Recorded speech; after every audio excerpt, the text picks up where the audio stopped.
हमारे साथ हिमांशु राय जुड़ रहे हैं, जो कि डायरेक्टर हैं आईआईएम इंदौर के।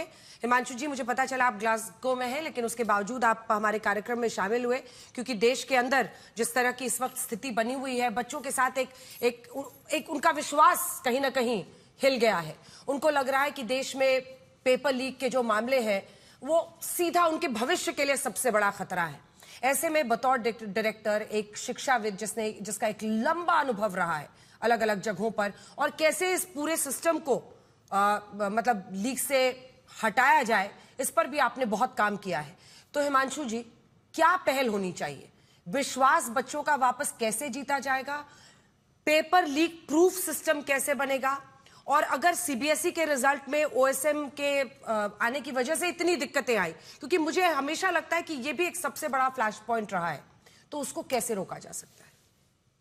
बहुत बहुत धन्यवाद अंजना। और इसमें दो महत्वपूर्ण चीजें हैं जो आपने स्वतः भी बोली।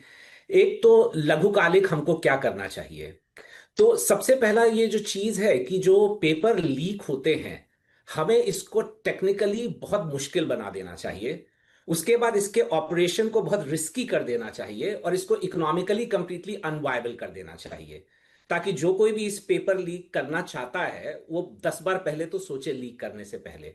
और जो दूसरा, मैं 3 कदम बताता हूं जो कि हमको लघुकालिक रूप में और एक जो दीर्घकालिक रूप में करने चाहिए। लघुकालिक, सबसे पहले एक जस्ट इन टाइम, एक जेआईटी का कॉन्सेप्ट होता है, वो डिजिटल पेपर डिस्ट्रीब्यूशन का हमको करना चाहिए। और कहने का तात्पर्य ये कि सारे जो पेपर हैं वो एक एनक्रिप्टेड फॉर्म में एनक्रिप्ट होकर के एक नेशनल सिक्योर एग्जामिनेशन क्लाउड में जाएं, और उसके बाद एग्जाम से ठीक 30 या 45 मिनट पहले उनको हम डाउनलोड करें एग्जामिनेशन सेंटर पे साइमल्टेनियसली पूरे देश में एक साथ। और उसके बाद जो उनकी प्रिंटिंग है वो लोकल ही होनी चाहिए, एक सिक्योर प्रिंटिंग रूम में जहां पे भी है वो। तो इससे जो भी एक डाउनलोडेड कॉपी है उस पे एक वाटर मार्क होना चाहिए जिससे कि वो चिन्हित हो जाएगा। तो इसलिए कोई भी पेपर सबसे पहले तो बीच में ट्रांसपोर्ट वगैरह नहीं करना पड़ेगा हमें। दूसरा जो एक चीज हम कर सकते हैं, हम आर्टिफिशियल इंटेलिजेंस का जमाना है, एआई को यूज करके हम हर सेशन के लिए कम से कम 10-15 इक्विवेलेंट वर्जन बना ले पेपर के, जिनकी कठिनाई सेम हो, और एआई हमको बता देगा कि ये सारे पेपर सेम हैं। और उसके बाद रैंडम एलोकेशन हो किसी भी वर्जन का कैंडिडेट्स को। तो मान लीजिए कोई वर्जन लीक भी हुआ हो तो सारे कैंडिडेट्स के लिए वो लीक नहीं हुआ होगा, क्योंकि अगर हमने 10-15 वर्जन बना दिए हैं और वो समान डिफिकल्टी के हैं तो हम पता कर लेंगे कि ये वर्जन यदि लीक हुआ है तो इससे किन किन कैंडिडेट्स को प्रभाव पड़ा है, और इसलिए हमारा जो नुकसान होगा वो एक सीमित रूप से होगा। और तीसरा, हमारे पास एक साइबर सिक्योरिटी एजेंसी है सर्टेन, उसी के नक्शे कदम पे हमको एक और एजेंसी बनानी चाहिए जिसको हम नेशनल एग्जामिनेशन सिक्योरिटी एजेंसी बुलाएं। और ये नीसा जो एजेंसी है ये सिक्योरिटी की ऑडिट करे। ये जितने भी पर्सनल हैं, ये पूरे जो चेन होती है ना अंजना जी, एक तो जो पेपर बनाता है, उसके बाद जो उसको हैंडल करता है, फिर ट्रांसपोर्ट करता है, फिर सेंटर सुपरिंटेंडेंट होता है, इन सबके बैकग्राउंड वेरिफिकेशन होने चाहिए। और एक जो बहुत महत्वपूर्ण रूल है जो आता है कि 2 person in any sensitive thing, और वो 2 पर्सन सरकार द्वारा एक रैंडम तरीके से चुने जाने चाहिए। फॉर एग्जाम्पल, अगर उनको कोई ट्रक पे चीज ले जानी है इधर से उधर, उसमें 2 ड्राइवर, और वो 2 ड्राइवर आपस में एक दूसरे को ना जानते हो पहले से, ये हमको सुनिश्चित करना पड़ेगा। उसी तरह से जो पेपर बना रहे हैं, एक ही पेपर सेट पे काम करने के लिए 2 लोग, और जो एक दूसरे को ना जानते हो। तो ये अगर हम 3 चीजें करेंगे तो लघुकालिक दृष्टिकोण से हमको लाभ मिलेगा। और दीर्घकालिक एक मैं बताना चाहता हूं जो कि टास्क फोर्स का भी गठन हुआ है, इसको करना चाहिए। वो कैट में भी, जैसे हम लोग 2009 में हम मैं वही पूछ रही थी कि चूंकि साल 2009 में, अगर मैं सही हूं हिमांशु जी, तो आप जब ये वो पेपर पेंसिल मार्क से लेकर उसको पूरा कंप्यूटर बेस्ड जो टेस्ट हुआ सीबीटी, उसमें आपका एक योगदान था कि उसको फुल प्रूफ कैसे बनाया जाए। जी जी। तो वो कैसे किया जा सकता है? उसमें हम लोग उसको कंप्यूटर बेस्ड टेस्टिंग पे ले गए। और कंप्यूटर बेस्ड टेस्टिंग पे एक तो सबसे पहले ये होता है कि आपका पेपर पेंसिल एकदम ही गायब हो जाता है वहां से। कंप्यूटर बेस्ड टेस्टिंग जब हम करते हैं तो हम एक लोकल सर्वर पे डाउनलोड करते हैं पेपर को मात्र आधे घंटे पहले। तो कोई चांस नहीं है। और उसके बाद यदि हमको कंप्यूटर बेस्ड टेस्टिंग मान लीजिए 10-15 दिनों में करनी पड़े, बिकॉज नीट की यदि हम बात करें उसी के परिप्रेक्ष्य में बात हो रही है, तो उसका नंबर बहुत ज्यादा है। तो एग्जैक्टली एक इक्विवेलेंस लाखों करके लाख हाँ हाँ हाँ, तो एक लाखों लाख। नॉर्मलाइजेशन की प्रक्रिया होती है स्टैटिस्टिक्स में। उससे हम 20 दिन 25 दिन जितने भी दिन करना चाहें, हम समानांतर पेपर बना सकते हैं। और अंततोगत्वा अंजना, एक चीज हमें समझनी चाहिए कि किसी एक ही टेस्ट पे जो एक ही दिन होता हो, उस पे लाखों छात्रों का भविष्य नहीं टिका हुआ होना चाहिए। तो अंततोगत्वा एक चीज होती है जिसको हम लोग लॉफ्ट मॉडल बोलते हैं, linear on the fly testing.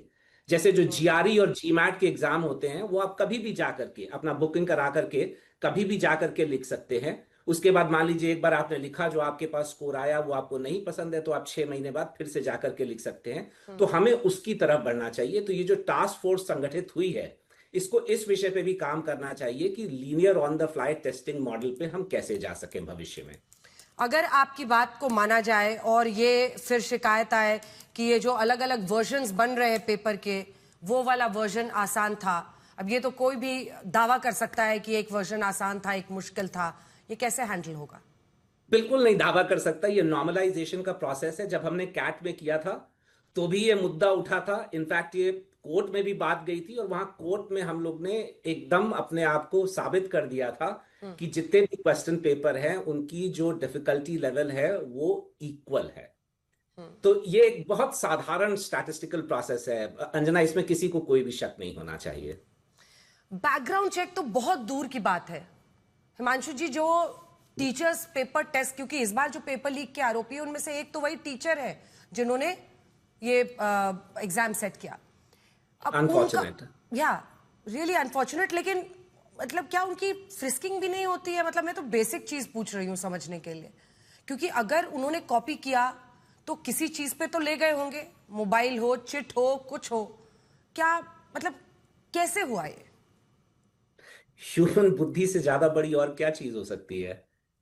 मैं अगर 20-25 क्वेश्चन, अगर मैं टीचर हूं, अध्यापक हूं, और मैं ही क्वेश्चन बना रहा हूं, तो 20-25-30 क्वेश्चन तो मेरी स्मरण शक्ति में ही रहेंगे, जिनको मैं बाहर जाके बता सकता हूं।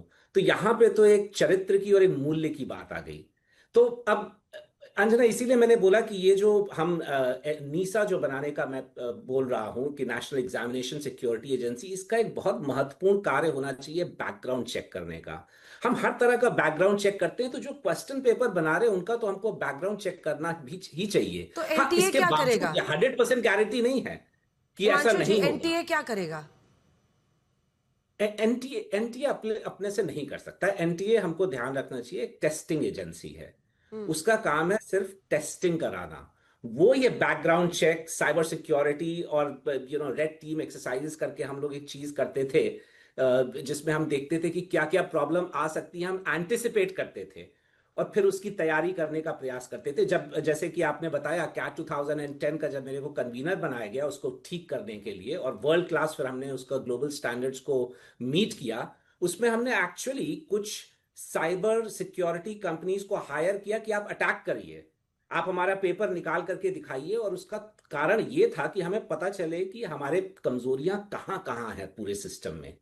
और ये काम एनटीए नहीं कर सकता है। इस काम के लिए मेरे को लगता है कि हमको ये नेशनल एग्जाम सिक्योरिटी एजेंसी बनानी ही चाहिए। कई और लोग दूसरा सोशल एक और मीडिया के चीज, जरिए एक पॉइंट मुझसे पूछ रहे हैं, वो मिस ना हो जाए इसलिए मैं आपसे पूछ रही हूँ। कई लोग कह रहे हैं कि बजट जब पेश होता है तो उस दौरान कई दिनों तक, लगभग 1 महीने तक जितना भी दिन रहता है, लोगों को बिल्कुल अलग करके रखा जाता है ताकि बजट का कुछ भी लीक ना हो, क्योंकि उसके रेपरकशंस इकोनॉमिकली बहुत होते हैं। स्टॉक मार्केट से लेकर सब कुछ अफेक्ट होता है।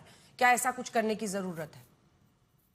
देखिए, ऐसा करके भी एक तो पहला कोई लाभ नहीं होगा, बिकॉज हम जितना भी कर लें, अभी टेक्नोलॉजी ऐसी चली गई है कि हम कहीं ना कहीं से एक दूसरे से बातचीत कर ही सकते हैं, और लीकेजेस उसमें भी होने के चांसेस हैं। अब इसमें मैं जाना नहीं चाहता, इसके अंदर मैं जाना नहीं चाहता, पर लोग बाहर निकल सकते हैं, लोग किसी ना किसी से बात कर सकते हैं।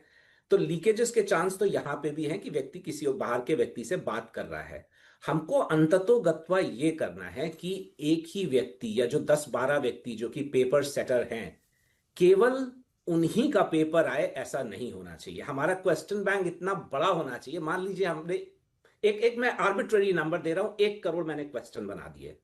अब उसमें से मेरे को मात्र 200 क्वेश्चन निकालने हैं, वो 200 क्वेश्चन में कौन से निकालूंगा ये किसी को नहीं पता होगा, ये सिर्फ उस टेस्टिंग एजेंसी को पता होगा।